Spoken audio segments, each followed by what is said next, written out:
You ask Tiger to solve. This deals with linear equations with one unknown.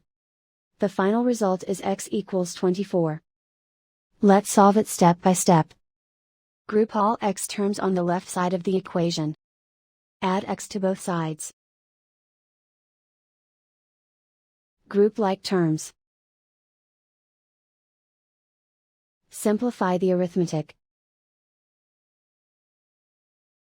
Group like terms. Simplify the arithmetic. Group all constants on the right side of the equation. Add 6 to both sides.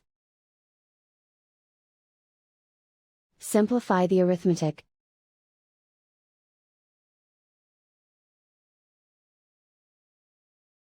Isolate the x. Divide both sides by 2. Simplify the fraction. Find the greatest common factor of the numerator and denominator. Factor out and cancel the greatest common factor. And so the final result is x equals 24.